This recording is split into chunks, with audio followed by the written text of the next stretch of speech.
Hi, this is Maggie from Design Code Debug Repeat. Welcome to the channel. This video and the others in the Chapter 3 Problem Solving with Python playlist are an introduction to the concepts you will need to write programs with branching or if statements.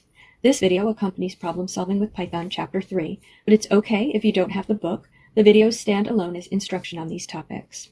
In the last video, we talked about branching flow of control, if statements, and relational operators. We're going to continue the conversation with variations on the if statement that allow you to solve problems that require more than a single branch. Let's dive in. I have one of our programs from the last video here, the ice cream program. In this program, we obtain the user's favorite flavor of ice cream, and if their favorite flavor is coffee, we print a message, "You must be from Rhode Island." Now, I've renamed this to dual branching icecream.py because we're going to look at a different if structure. If I run the program and enter a flavor other than coffee, the program just ends. That feels a little abrupt.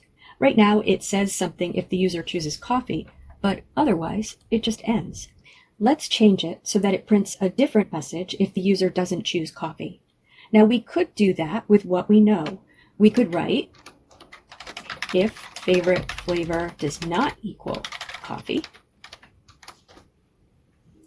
and that would be the opposite of if favorite flavor equals coffee, and so it would execute for all other values the user might have entered at the prompt. But that's not ideal, because each if statement is a separate statement. So Python would execute the first if statement, evaluate the test, and either execute the conditional code or not, and it would then proceed sequentially to the second if statement and execute that test, and possibly conditional code as well. But these are mutually exclusive conditions. Either favorite flavor has been assigned the string coffee, or it hasn't. So I shouldn't have to do two tests. I should be able to do only one test, and if it's true, execute one block of code, and if it's false, execute a different block of code. It's inefficient to test that twice. And we can do that with an else block. Most languages have an if-else structure. That looks like the keyword else after the conditional block that follows the if, then a colon after else, and when I press enter, notice that the cursor is indented 4 spaces. Now I can write a block of code that executes when the condition following the if is false. What should we say if the user didn't choose coffee? We can write print curly braces, sounds delicious, format favorite flavor. Let's run this a few times, and then we'll talk about how it works. So I'm going to run it and type coffee at the prompt, and the program prints, "You must be from Rhode Island." Now I'll run it again and type chocolate, and it prints "chocolate sounds delicious." Well, that would be better if it were capitalized, and there's a way to do that, but let's not complicate this. Let me run it again, and I'll type vanilla. I recognize how boring I'm being here. Okay, and it responds with "vanilla sounds delicious." Very good. Let's unpack what's happening. The program begins executing sequentially, top to bottom in the script. The first executable line of code asks the user their favorite flavor of ice cream and assigns the result to the variable favorite flavor. Now, this program will do 2 different things depending on what the user enters. We know from the prior video that if the user enters coffee, the test if favorite flavor equals coffee evaluates to true, and the conditional code, the message "You must be from Rhode Island," is printed. Suppose the user enters chocolate. We still reach the test sequentially. That is important to understand. We have sequential flow of control, so Python executes the test, and the test evaluates to false because chocolate does not equal coffee. Now with an if-else, if the test evaluates to false, the code that's indented under the else executes. So the print statement, curly braces, sounds delicious, format, favorite flavor, executes. And then if there were code after the if-else block, Python would proceed sequentially to that next line. There isn't, so the program is done executing. An if-else block is one statement. It goes together. You can't have an else without an if. The code that is indented under the if executes if the condition evaluates to true, and the code that is indented under the else executes if the condition evaluates to false. So we choose an if-else block if we have two mutually exclusive, meaning only one or the other will be true, conditions, and we want to do two different things under those conditions. So a yes-no question, where we want to do one thing in our code if the answer is yes, and another thing in our code if the answer is no. There will be an auto-graded exercise in the description of this video that you can try to practice with this code. Let's move on to the next variation on the if block, which we will choose when we have multiple mutually exclusive conditions. So not just a yes-no, like is coffee your favorite flavor, yes or no, but more like is your favorite flavor coffee or chocolate or vanilla or rocky road or something else. You can break that one up into a lot of different options. Another example would be temperature. Is it less than 0 degrees outside? Equal to or more than 0 but less than 30? Equal to or more than 30 but less than 60? Or greater than 60? Another example would be your favorite color in the rainbow. Is it red, orange, yellow, green, blue, indigo, or violet? Notice these are all mutually exclusive. If the temperature is more than 0 but less than 30 degrees, it can't also be more than 60 degrees. If your favorite rainbow color is orange, it can't also be indigo. So in these examples, we're testing a single variable that can hold only one of the values we're interested in. Let's enhance the ice cream flavors example to include responses to more flavors of ice cream.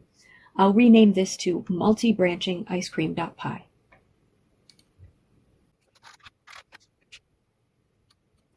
Now let's just handle coffee, vanilla, and peanut butter cup. But after we do this, you might rewrite it with a few flavors you'd like to comment particularly on. As I said, the if-else is a single if statement. You can add elif clauses between the if and the else. It will still be a single if statement, but you can handle more conditions that are mutually exclusive. I will write before the else elif.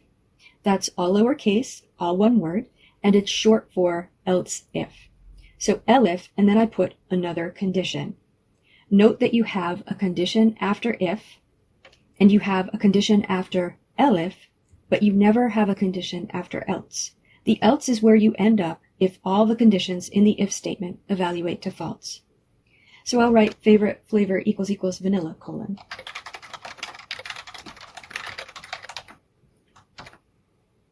And when I press enter, I'm indented 4 lines. So here is where I'll put the print statement for vanilla. I'll write print classic. And then we'll press enter, outdent, and write another elif. And after that, I'll write favorite flavor equals peanut butter cup, colon.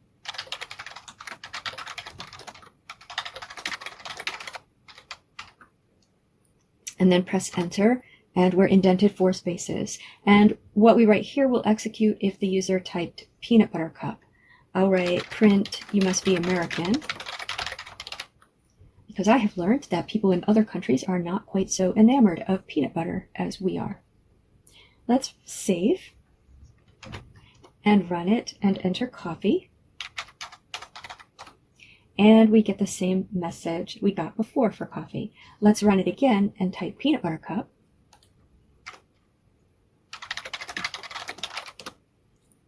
And it says you must be American. Let's try vanilla. It says classic. And if we try something else like chocolate, we get the default. Chocolate sounds delicious. So again, this is all one statement. How does it work? we reach it sequentially. So we reach the if sequentially, and it always executes.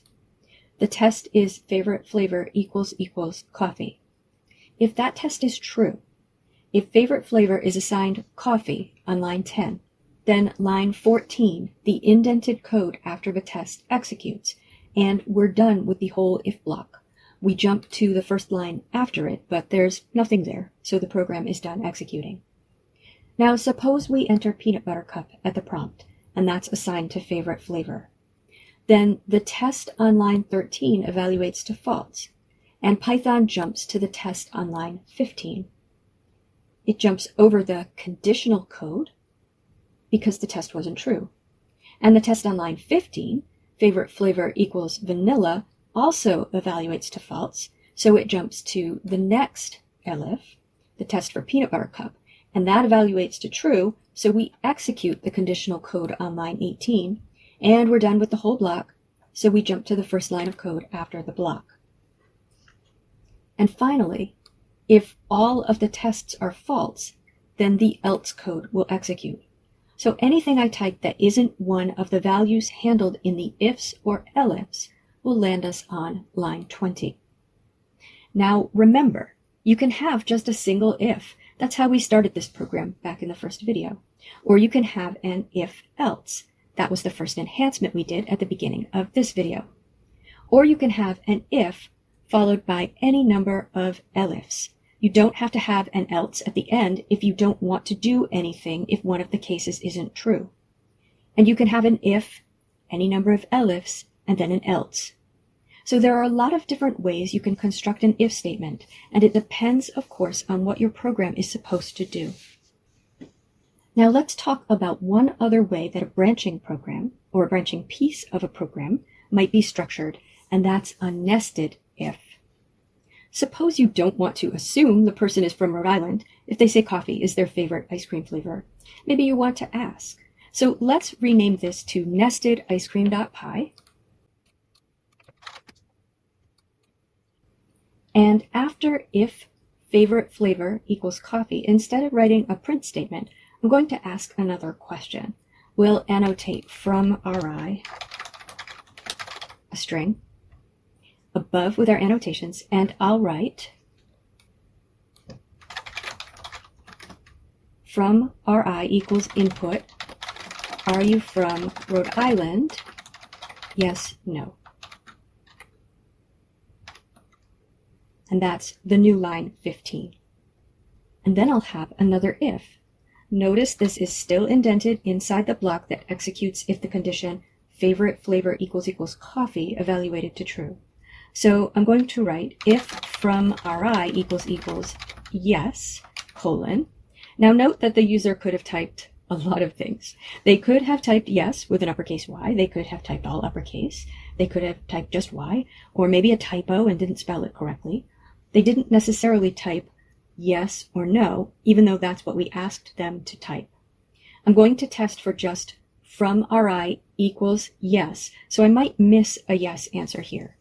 There are ways to at least make sure you're getting the letters Y, E, S, regardless of the case they were typed in, but this video is long enough.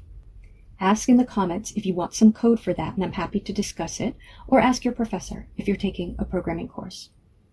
So if that answer was YES, I'll write print, you must also love Dells. And there I go making an assumption again. It almost won for state drink. The state drink is coffee milk though. And we could make this an if-else. We could make it an if-elif or an if-elif-else, whatever works for the program we're trying to write. I'll just leave it as is. This is the structure of the solution, the structure of the program. It might be appropriate to handle a branching problem that you have, but probably not. Every problem is going to require its own solution depending on how it's supposed to behave under different conditions. Let's run that. And we will answer coffee at the first prompt. That gets us into the first conditional block, which is the prompt, are you from Rhode Island? Yes, no. I'll answer yes. and the program prints, "You must also love Dells." Now let's see what happens if we enter coffee and we don't enter yes at the second prompt. The program just ends. And finally, notice that if we don't enter coffee at the first prompt, we never get asked that second question. That second question and the second if statement is part of the conditional block that begins on line 14. So if the test on line 14, favorite flavor equals coffee, is true, then we will go in to this conditional block, which follows up with the from Rhode Island question. If we don't answer coffee, we are never asked that question. I'm going to end this video here, and I urge you to experiment with this. Try retyping the programs in this video from scratch without looking at them, and see if you can get them syntactically and semantically correct. Try changing little things, like change the kind of ice cream you're comparing and the message. Try changing the structure, so maybe ask more follow-up questions, or make sure the program always gives a response to all inputs. Maybe handle yes, no, and other answers to the from Rhode Island question. I've included some auto-graded exercises in the description of this video, so you can practice with the video code.